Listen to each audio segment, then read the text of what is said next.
با سلام بینندگان عزیز، برنامه اخباری آزادی با خبرهای تازه تاجیکستان و جهان تقدیمتان می شود. من شالگل خوجه با شما هستم.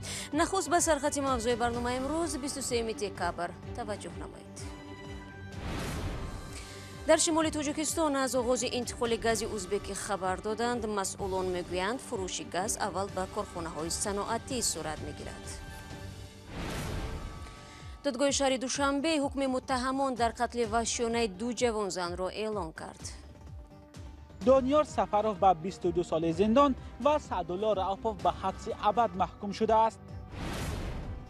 و وکیلان توجیک رهبر اگنتی نظارت در ساحای معارف را برای بدون تیاری حاضر شدن به اجلاسیت تنقید کردند. منصبدار تازه انتخاب سبب پیش آورد. بعضی سلامتی است و بعداً بسیار پس میزنند سوالشون.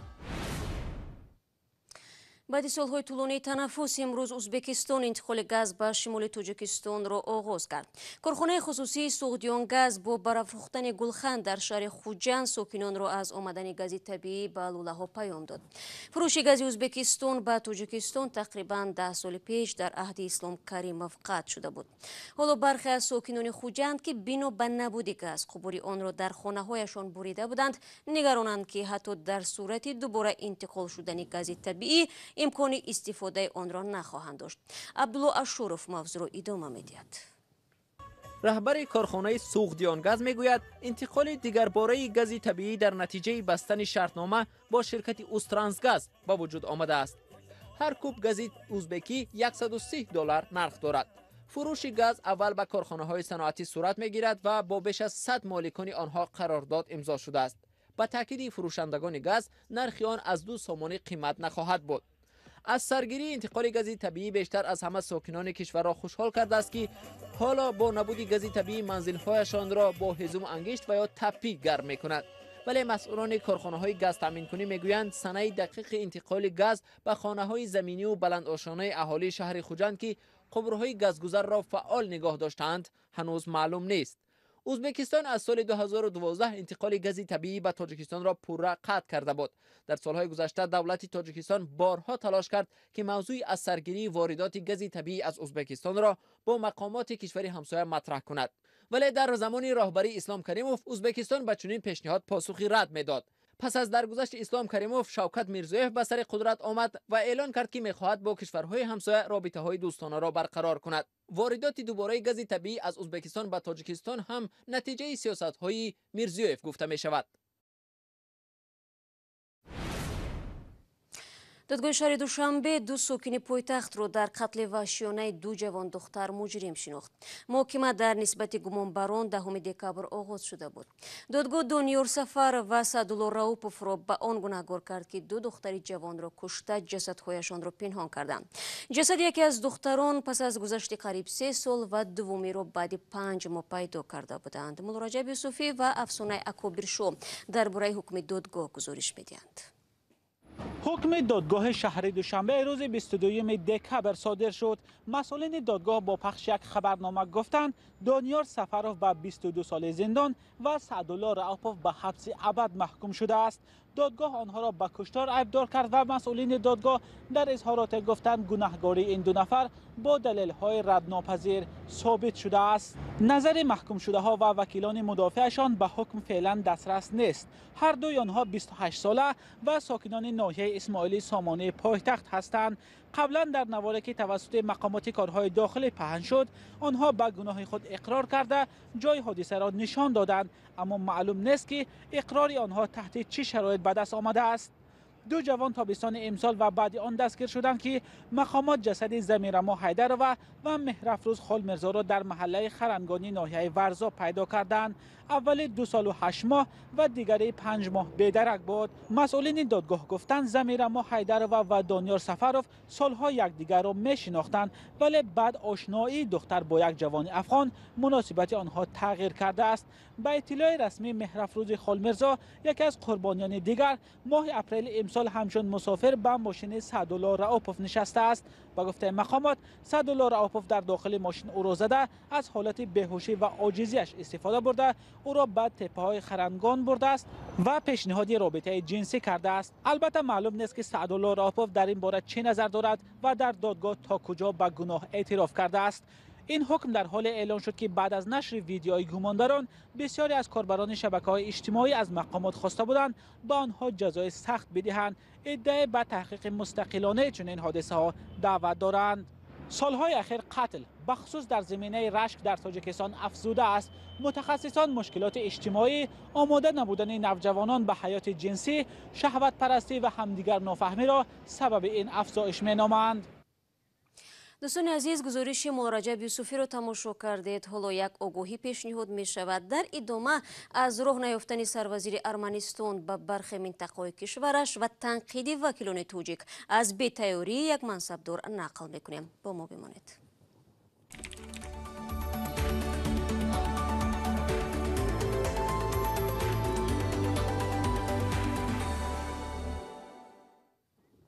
شما برنامه خبری رادیو آزادی رو تماشا دارید. یک ما به این طرف اعتراض‌ها بر ضد حاکمیت دوری سروزیر نیکول پاشینیان در ارمنستان ادامه دارد. ناراضگی مردم بعد امضای سازشنامه قره‌باغ کوهی با آذربایجان شروع شد. ولی پاشینیان میگوید جمهوری راهی بجز از خارج شدن از زمین‌های اشغال نموده را نداشت. هفته روان اعتراضگران امکان ندادند که سروزیر ارمنستان از منطقه جنوب و شرقی کشورش دیدن کند. مومن احمدی با تفصیلات بیشتر. روزی دوشنبه صدها اعتراضگر یک بخش شاهرای کنار گوریس ولایت سیونیک ارمنستان را بسته امکان ندادند که سروزیر این کشور نیکول پاشینیان از این استان جنوب و شرقی بازدید به عمل آورد. در ماه نوامبر پاشینیان شرایط آتشبس قره‌باغ کوهی را که از طرف مسکو مطرح شده بود پذیرفته زیر فشار قرار گرفت. مقامات شهردار گوریس اروشانیان را که سرپرست اعتراض نامیده می شود بازداشت کردند. در صحبت با ساکنان ولایت سیونیک سروزیر پاشینیان راهبندی را اغوا نامیده اعلان کرد که زیارتش از شهرهای گوریس، کپن و دیگر نواحی این استان هممرز با ایران را لغو می کند. ساکنان ولایت سیونیک میگویند بعد تسلیم بعضی ناحیه‌های منطقه قره‌باغ کوهی به تصرف آذربایجان آنها خود را امن احساس نمی‌کنند. به قول آنها امنیت در شهرهای پیوست کننده گوریس و کپن هم تامین نیست. وزارت مدافعه و شورای امنیت ملی ارمنستان اصرار می‌ورزد که بر پایه سازش قره‌باغ کوهی مرزبانان روس رفت و آمد و تامین امنیت در راه‌های گرد و اطراف را بر دوش گرفتند. منطقه قره‌باغ کوهی از طرف جامعه جهانی همچون قلمرو آذربایجان شناخته می شود، ولی ارمنی‌های مقیم این منطقه حکم آذربایجان را اعتراف نمی کنند. بر پایه سازش کنونی نظارت بخشی از قره‌باغ کوهی و 7 ناحیه کنار آن به دست آذربایجان گذشته است و شماری از ارمنی‌ها مجبور شدند از منطقه بیرون شوند. برمیگردیم به تاجیکستان.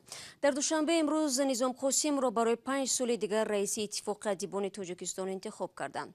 او باری اول سال 2015 به این مقام رسید و با ادعای آنکه بعضی از شاعران و نویسندگان تصادفی عضو سازمان ادبی شدند به پاککاری آغاز نمود. اما بعضی از ادیبان گفتند آنها را بی سبب و یا تنها برای دیدگاه‌های فرق کننده از عضویت بیرون کردند. برای یوسفی میگوید در حالی که در انجمن امروزه بیش از 200 شاعر و نویسنده اشتراک داشت، انتخاب دیگر باره نظام قاسم بدون رقیب صورت گرفته است. در انتهای انجمن 15 اتحادیه نویسندگان تاجیکستان نظام قاسم دوباره برای 5 سال بعدی رئیس این اتفاق انتخاب شد. او یگانه نامزد پیشنهادی به این مقام بود، اما در آغاز انجمن نظام قاسم از فعالیت این اتحادیه، وضع شعر و شاعری، نثر و نقد ادبی و کارهای انجام داده‌اش به صفت رهبر آن در 5 سال گذشته گزارش داد. گزارشش بیشتر از پیشرفت و رشد ادبیات و اعضای اتفاق نویسندگان بود. برای ما ادیبان مهمتر آن است که در این دوره انسان نو به وجود آمد. از گزارشی بیشتر از 1 ساعتی نظام قاسم از فعالیت 5 ساله اتحادیه نویسندگان ادیبانی به دنبال سخن کرده استقبال و ستایش نمودند، تا آنکه گلرخسار صفی شاعری خوشنام با تأخیر وارد تالار انجمن شد، گله‌ها و انتقاد شدید از فعالیت نظام قاسم و ریاستش در 5 سال اخیر کرد. همیشه من در همین خانه بودم و همیشه طرفداری هستم در تمام اتحاد شوروی سابق یگان اتفاق نویسندگان دیگر نیست بلاروس هم وارد است. ما داریم، من طرفدارم. من بسیار می‌خواهم که تا هسته این خانه باشد. اما خانه رو جدا نکنیم و باید که به خودی و بگونه. در زمان 5 سال ریاست نظام قاسم در اتحادیه نویسندگان تاجیکستان 79 اعضای آن فوتیده، 41 نفر از این سازمان ایجادی اخراج شدند.